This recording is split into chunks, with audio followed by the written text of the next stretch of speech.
Hi, I'm Malika Bilal, and you're in the stream, live on Al Jazeera and YouTube. Today, India's forbidden love. Before we start, take a look at this clip of a young woman named Kausalya telling the story of how she met her husband Shankar for the first time. நானும் சங்கரும் first time meet பண்ணது வந்து இதே மாதிரி ஒரு பஸ்ல தான், ஐ மீன் college பஸ்ல. ரொம்ப அமைதியா இருக்கும். இவன்லாம் லவ் பண்ணுவானா தோணுவான் அந்த மாதிரி. நான் பின்னாடி சீட்ல தான் உட்காந்துட்டு இருப்பேன். பாட்டெல்லாம் போடுவாங்க. அப்போ போடும்போது அதை சொல்லி விளையாண்டுட்டு வரும். ஃப்ரெண்ட்ஸ் கூட இந்த பாட்டு எனக்கு, இந்த பாட்டு உனக்கு. என் ஃபேமிலி சுச்சுவேஷன்லாம் சொல்லுவேன். நிறையா ரொம்ப பாசமாக இருப்பான். ஏன் அப்படி இருந்தானே தெரியவே தெரியாது. அப்படி அவள் வேற பையன் கூடன்னு போகும்போது அவங்களோட சாதியோட புனிதம் போயிடும்னு சொல்லி அவன் ட்ரீட் பண்ண விதம் இன்னுமே எனக்கு யாருக்கிட்டையுமே அது கிடைக்கவே இல்லை, அந்த பாசம். Sadly, Kausalya and Shankar's marriage ended in tragedy.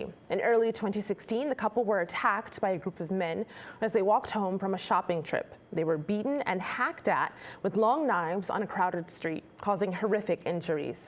Kausalya survived, Shankar did not. The attack, a so-called honor killing, was carried out because Shankar was a Dalit, seen as a lower caste to the one Kausalya comes from. 11 people were charged over the attack, including Kausalya's parents, and in a trial that gripped India, she testified against her own mother and father as they faced the death penalty. The case raised uncomfortable questions about social stratification, crimes of honor, and the status of women in Indian society. So joining us to discuss, Cynthia Stephen is a Dalit social policy researcher, analyst, and journalist. In London, Sadhana Subramaniam is the director of India's Forbidden Love, an honor killing on trial. That's an Al Jazeera witness film that followed Kausalya as she fought for justice through the courts.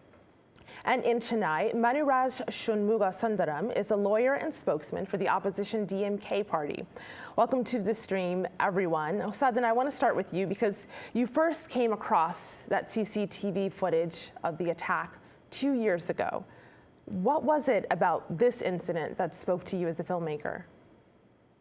So I saw the CCTV footage on Facebook, and the first thing, the most noticeable thing, except for the brutal crime, of course, was the fact that this was happening in broad daylight.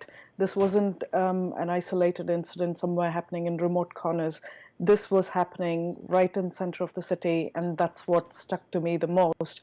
And when I learned that the girl survived, then that led me to make a film about it. So, Cynthia, we heard that this happened in broad daylight, and seeing the footage and seeing people come up behind them, which people will see in the film, is so shocking. But how rare is it to see an attack like this, of this magnitude and in this public of a view? I think honor killings have, the so-called honor killings have been a part of the scene for many years in India. Tamil Nadu has been particularly bad. And while researching this to write about it for a major Indian newspaper, I found that there had been 80 other cases earlier. So it is not unknown. The particular, the difference between this incident and the others, of course, was that we had footage on CCTV because it happened in a public street. The other part is that the girl was also attacked.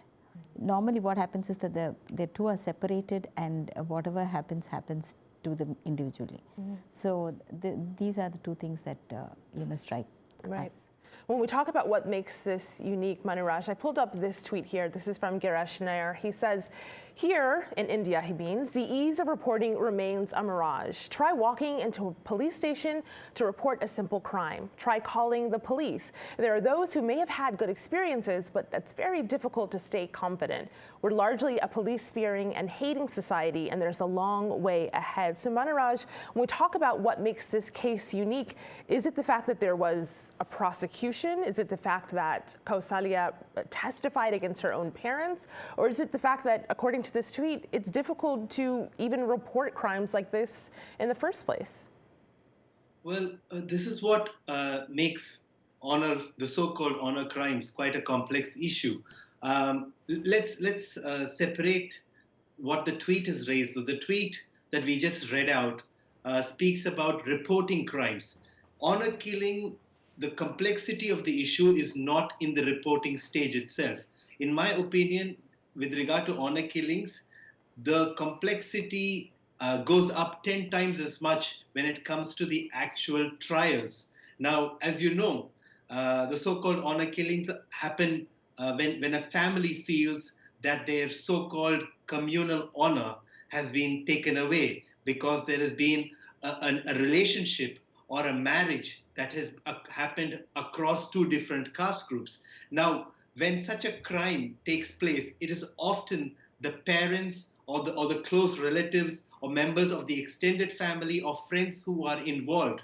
And more often than not, the survivor, the victims of the honor crime, rarely ever go and testify against them, which is why we found in Tamil Nadu, in the state of Tamil Nadu, in the last 5 to 7 years, there's been around 80 to 90 such honor crimes. Yet this is the first conviction of sorts. And across India too, this is not a phenomena that is restricted to one state or one region. Across India, there's in the vicinity of around 5,000 honor crimes, and even in Pakistan, in our immediate neighborhood, there's been around 1,000 honor crimes. So what is this honor crime? I mean, it is not just a simple issue where there is a resentment that there is someone marrying or there is a relationship across caste groups. It also is a particular form of gender based violence. Mm-hmm. It is when the family feels that the woman especially marries someone below the caste group. If you invert that, if there is a man who Manu, just to add to your conversation, sorry to interrupt there, but just going to what we were talking just before that about reporting the crime, I think Girish has brought up something quite important in the sense, I completely agree that reporting after the crime occurs is quite a straightforward process, and the police have taken into consideration what happens. But however, even in Kausalya's case, if you see, as soon as they got married, as soon as Kausalya left home, came out and married, there were about 4 to 5 attempts of registering a case and seeking protection, which obviously didn't lead to anything fruitful. What is your view on that? Well, often, I mean, this is particularly where the police need some sort of a cogent material to act upon. If Kausalya had presented evidence saying that, you know, her parents had threatened her, as she claims to be, and then it is completely the fault of the police for not providing adequate protection. And in that sense, more than anything else, the police and the state of Tamil Nadu have failed in its duty to protect someone who was clearly vulnerable. Well, Manuraj, you're raising something that has me thinking of something else. You're raising an interesting point, and it's about presenting evidence. Sadhana, what I found so interesting about your film is that you managed to talk to two sides in this story, and that is the side of Kausalya, but you also managed to talk to her estranged family members, some of which admit very freely on camera, her brother being one of them, that he'd like to kill her for her actions. How did you get access to both sides of the family, and why did they agree to speak to you? I think, Cynthia, we approached Kausalya as soon as we saw the CCTV footage, and when we explained about the process of filmmaking and what I was trying to do, she was quite forthcoming because of two reasons. One, she, at the point when I approached her, was very actively creating awareness. And when we spoke to Shankar's family, also we need to recognize that it's not just Kausalya or the contributors we see on camera. There was plenty of family surrounding her from Shankar's side, and they supported this as well. I think one of the thought processes they had was following Kausalya with a camera crew would obviously provide her with some sort of a protection and also will help her create awareness about the issue. However, on the other side, the defendants, Kausalya's parents, they were quite skeptical about the film in the first place. And then we tried explaining we wanted to give that platform that the local media hadn't given. They haven't appeared on camera before, they haven't been interviewed or their side of the story. So when we said we will give them a fair platform, irrespective of the views and what happens, that is how they came on board, and that's how we began filming. Cynthia? I reported on this story for, as I told you, and I was able to speak to Shankar's family. And I believe that there are many things which are disturbing about the way this has played out in the media as well as in the courts. And the first thing is that when we want to understand honor killings, it's not only about girls choosing to marry someone below their caste. If it were not a Dalit, the violence will not be so severe. The reason is the Dalit community to which Shankar belonged are traditionally untouchables, and it is this intersectionality of caste in this issue that really causes this very persistent resistance, and a lot of community support to the family who ultimately were responsible for the killing and the attack. See, it is providential that Kausalya survived the attack, but she could have been killed as well, and all this would never have happened. Right? So, Bila, if I may just come in let me add. finish, please, just a moment. And I also need to say that when we talk, when in this film as well, I believe that Shankar, though Kausalya has been focused upon quite rightly so, I believe Shankar's family, Shankar's mother passed away a long time ago, and so the family has already lost a mother, now the eldest son. So it's a tragedy of unspeakable proportions. What does the father feel? He was a daily wage worker who educated his children, to a very high level. What does he feel? Why is there no voice of that? So thank you for raising that, Cynthia. Sadhana, we actually got lots of comments online about that. And Maniraj, I hear you and I want to get to you, but first I want to bring in our community. This is Pallavi on Twitter who says, to reiterate, that caste is fundamental to understanding what constitutes honor in India. No honor crime can be understood outside of a discussion on caste endogamy. It is lower caste, particularly Dalits, who are punished violently for this.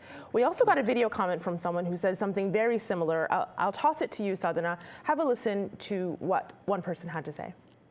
When it comes to the issue of honor killing and the Dalit community, one of the things that we grapple with as Dalit feminists is the decentering of the Dalit experience in this whole context of violence. Too often, the Dalit victim of the partnership, their stories are not told, their family's grief is not held, and their family's fight for justice in the context of caste apartheid is never mentioned. So one of the things that we try to do is to apply an intersectional frame and talk about honor killings, not just in the context of gender, but most crucially in the context of caste. Because this spectrum of violence would not occur without the impunity and the lack of the implementation of the rule of law when it comes to Dalit bodies and Dalit lives. Sadhana? Yeah, I would like to add on that. I completely agree that the voices of Shankar's family is something that's crucial. We had in this particular film, of course, we had quite limited access. Also, we need to be very aware that their family, for example, Shankar's father and Shankar's brother is studying, both their brothers are studying, and the father is working.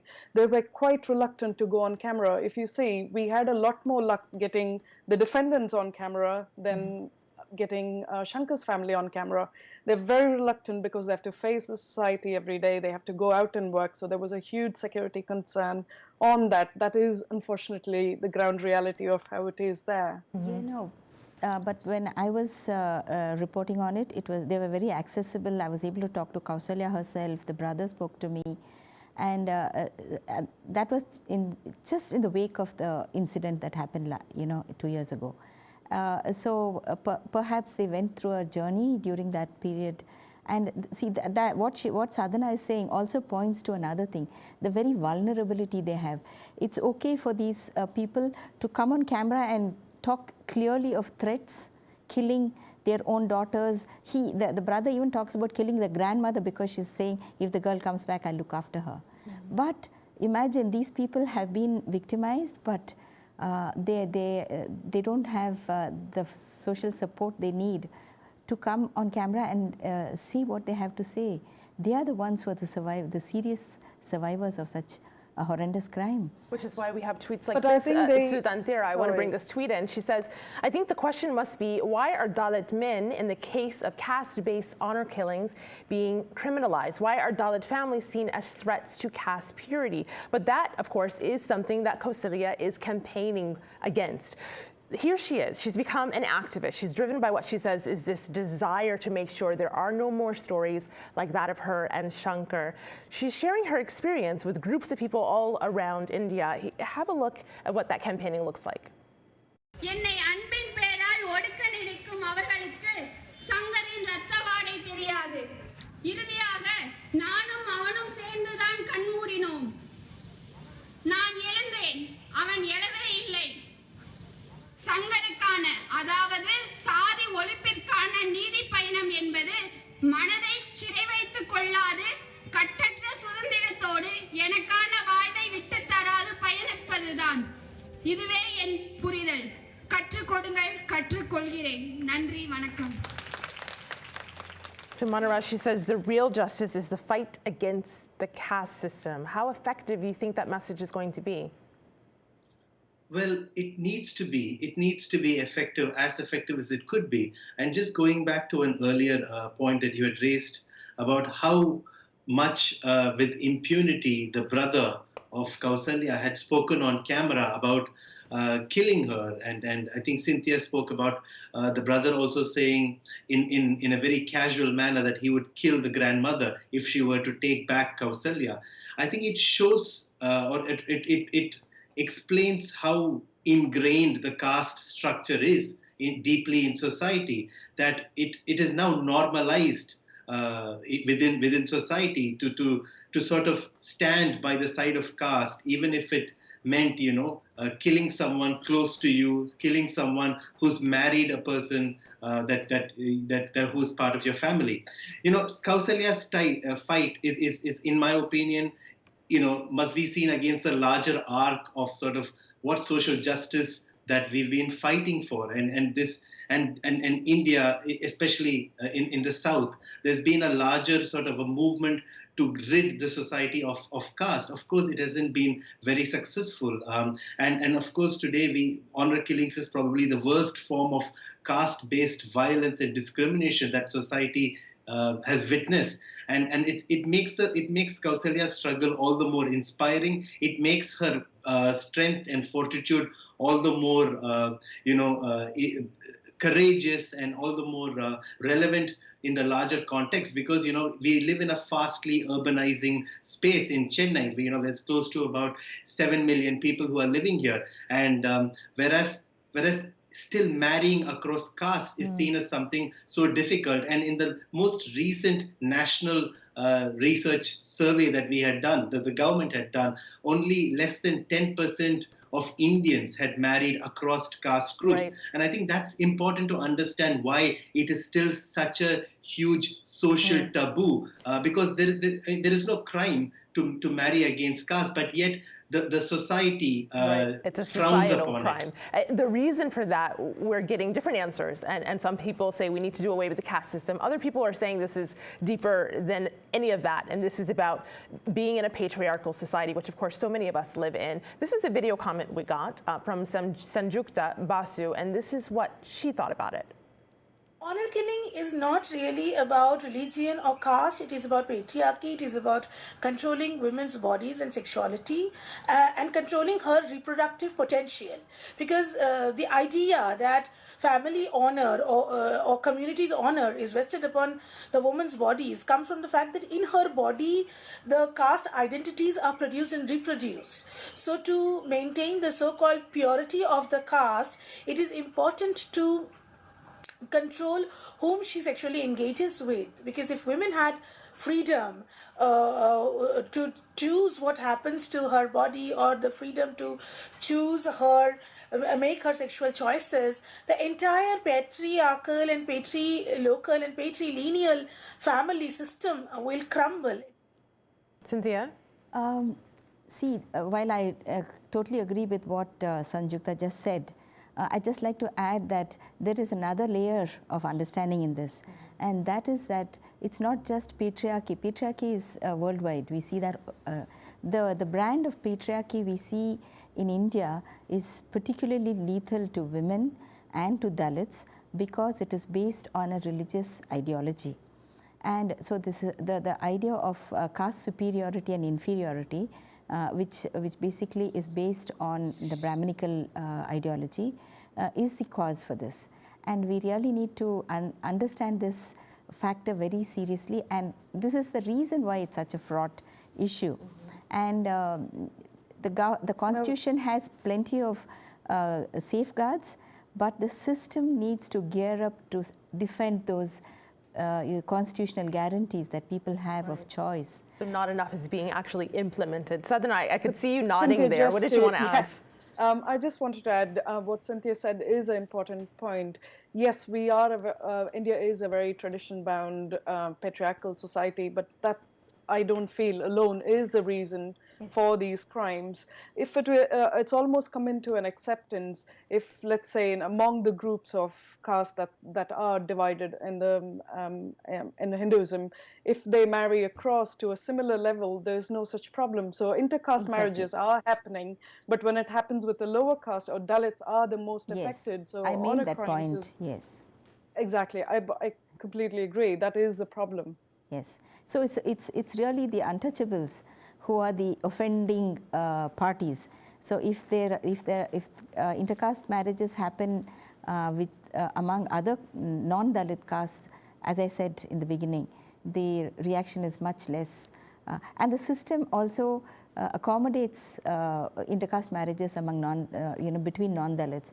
But when there is a Dalit, the system more or less conspires to see that complaints don't get filed, prosecution, investigations are weak, and often, the judgments also.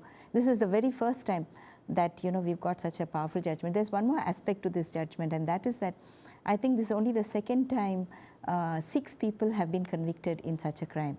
The only other one where 6 people were convicted was in the case of the assassination of Rajiv Gandhi. So it's a lot here. And because you brought up convictions, I want to get the latest on where we are with this story, just so our audience is up to date. We got this tweet from Mugaga who says, I want to know if Kausalya's father's appeal has been heard, and if so, what is the verdict? Where are we with appeals right now, Sadhana? So the prosecution on behalf of Kausalya obviously has appealed against the acquittals, the release of the 3 defendants, and also on the other hand, the defendants who have been handed the sentence have appealed against their convictions. Both have been accepted in the High Court. I think both the sides have informed me that they're waiting for a date for that to go through and be heard. So we are waiting on dates for that to be heard at the High Court of Chennai. And are you following along with the families as they await this verdict? It's on my understanding that Kausalya is almost in hiding because she fears for her life. Yeah, she is under police protection, so we are very much in touch with her, and also with the other side, with the defendants as well. There's something I think that we should look at here, which is the legal process as well. Obviously, in Kausalya's case, she was able to provide very good evidence, being the best eyewitness and the survivor. However, in most of these other cases, it's really difficult to find these witnesses which will lead to a fair and good prosecution and ultimately a conviction. So I think what perhaps is less understood, and I think the biggest legal challenge and political challenge is to come up with the kind of law which will shift the burden on the family to prove that they are not guilty. I hear you there, and I take your point. It's all the time we have for now, so thank you for making that point as a closing thought of our show. Manuraj, Sadhana, and Cynthia, thank you so much for being here. Of course, you can watch the full documentary, India's Forbidden Love and Honor Killing on Trial, on aljazeera.com. And we'll see you online at #AJStream.